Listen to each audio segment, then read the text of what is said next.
આજે તો ગયા મોલમાં ને કરી નાખી ખરીદી. તો સવારમાં ઉઠીને જો હું બહાર આવી ત્યારે બરસ કરતા હતા. એમને બરસ કરીને આપણે બનાવવાનો હતો એમના માટે ગરમા ગરમ ચા. રોહિતભાઈ તો જો ઉઠેવા જ ખાવા બેસી ગયા હતા.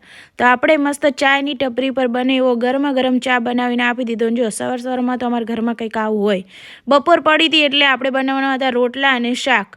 બરતું હરકતું નહોતું અને ફૂલ બરતું કર્યું એટલે પવન એટલો આવતો હતો કે રોટલા બનાવી ન શકાય એવું ધુમાડો થતો હતો. ઘડીક તો કંટાળીને પછી મજા ના આવી એટલે ફરીથી પાછા બેસી ગયા આપણે રોટલા બનાવવા. શું કરે, બરતું તો નહોતું થતું, ધુમાડામાં થોડા રોટલા બનાવી નાખ્યા. રોહિતભાઈએ શાકભાજી સુધાર્યું અને એ કે લાવો આજ તો હું શાક બનાવું. નીલમ કે મસ્ત શાક બનાવી આપીશ.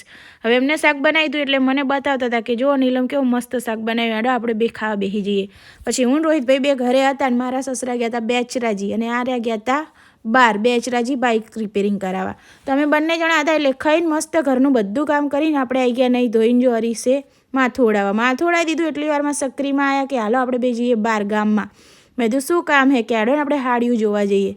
તો અમારે બેનને જવાનું હતું ગામમાં હાડિયું જોવા માટે હેપ્પી મોલમાં. આ છે અમારા ગામ ખાંભેલ અને ત્યાં આવેલો છે હેપ્પી મોલ. ત્યાં બધું સામાન મળી રહે જેમ કે સાડી, ડ્રેસ, નાના છોકરાના કપડાં. તો અમારે જ લેવા જવાનું હતું હજી સાડી સક્રીમાની છોકરી માટે. તો એમના માટે સાડી લેવા ગયા ને મારે થઈ ગયો 700 રૂપિયાનો ખર્ચો. લેવા ગયા હતા એમની સાડી લઈ લીધી મેં. તો અમે બંને જણા પહોંચી ગયા સાડી લેવાનું. જો વસંતીબેન આપણને ઓળખતા હતા એટલે કે આવો આવો.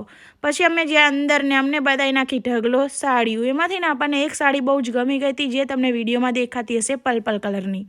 તો આ સાડી ગમી હતી એટલે આપણે કરવો નતો ખર્ચો તોય થઈ ગયો ખર્ચો.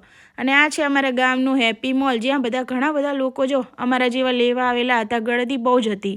પછી ફાઇનલી અમે 2 સાડી લઈ લીધી ને પૈસા આપીને આવી ગયા ઘરે આવીને સૌથી પહેલાં તો જો સાડી તોડીને પહેરીને ટ્રાય કરી લીધો. હવે આપણે છે હરખ પદુડા નવું કંઈ લાવીએ એટલે તરત તોડીને ટ્રાય કરી નાખીએ. બ્લાઉઝ જ્યારે સીવાવશે ત્યારે સીવાશે. તો તમને કેવી લાગી આ મારી સાડી પ્લીઝ ગાઈસ કોમેન્ટ કરીને જરા કહેજો. તો જય માતાજી મિત્રો, થેન્ક યુ.